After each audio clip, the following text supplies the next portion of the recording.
guys, and welcome back to She Mysteries. In this video, I'm going to be giving you 7 ways that you can tell if you're raising a serial killer. Let's go. 1. If you're looking at your child and they look at you, sometimes you feel like their soul has left the building. I mean, when they're staring at you, do you get goosebumps? Do you feel like they have no emotion in their eyes, no blinking, just staring, just straight up staring? Sometimes you wake up in the middle of the night and they're just at the foot of your bed watching you sleep. Yeah, that's one sign. 2. Do they like to torture animals? Do you guys have a family pet? Maybe a fish, maybe a rabbit, maybe a dog, maybe a cat. Do you see your child torturing them? Maybe they will pull the cat's tail. Maybe they will try to light the tail on fire. Maybe they will just take that beautiful fish out of that tank and set it on a counter and just watch it slowly die because it's deprived of water. Yeah. Or maybe purposely starving the fish so that it could watch it slowly die over time. If your child is doing this at a young age, chances are that when they get older, they're going to be moving on to bigger and better fish and watching their victims starve the same way, or maybe being tortured slowly the same way. 3.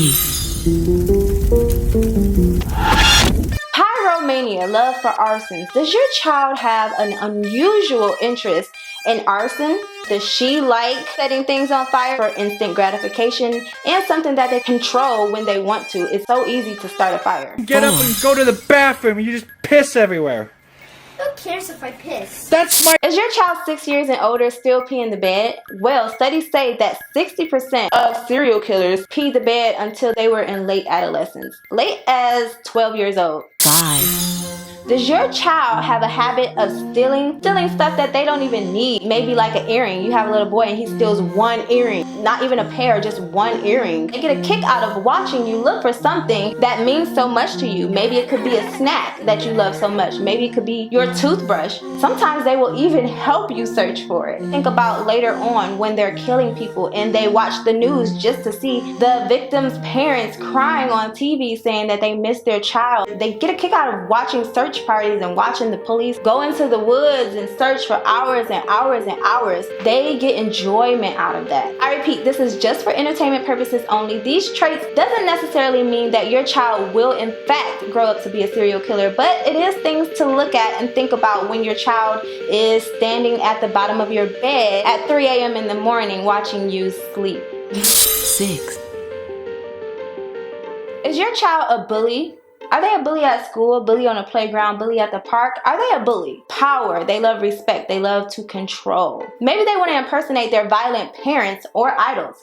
They love to humiliate and embarrass others weaker than them because they often felt like that. So again, going back to power. They want a sense of power. Children with psychopathic traits don't often get as scared as their peers. Maybe you're watching a Disney movie and let's say Bambi. Remember the part when Bambi's mother died? Yeah, we all got sad and we got emotional and we cried and said, why? Well, kids like this, they just stare at the screen and they don't feel any sense of emotion. They're more worried about Bambi getting away and Bambi's mom just died. Or maybe Lion King. Remember when Mufasa died? That was a heartbreaking scene and it played over and over in my mind and I just got instantly sad every time I thought about it. Well, kids like this with psychopathic behavior see nothing wrong. They didn't even budge. They don't twinge. They don't do anything. They're like, oh, his dad died. Okay. Yeah, they don't feel the emotion like, I'm not going to say normal people do, but the majority of people would feel. No compassion, no empathy. According to Heather Irvin, a senior psychologist at the READ clinic, the first year of a child's life is the most essential in determining the future of their psychological health. I quote, "Psychopaths don't appear out of thin air. You just need to take a look at their early years, at what was happening to these children when they were just born. For example, if they cried for the first 6 months and no one cared for them, no one fed them when they were hungry, nobody helped them, their brain memorized that and realized that feelings don't matter. Other brain structures start forming based on this concept." This is a quote by Heather Irving, a psychologist. Okay, think about this. If your 5-year-old grew up in a good environment, good living conditions, no violence, no dangerous living conditions.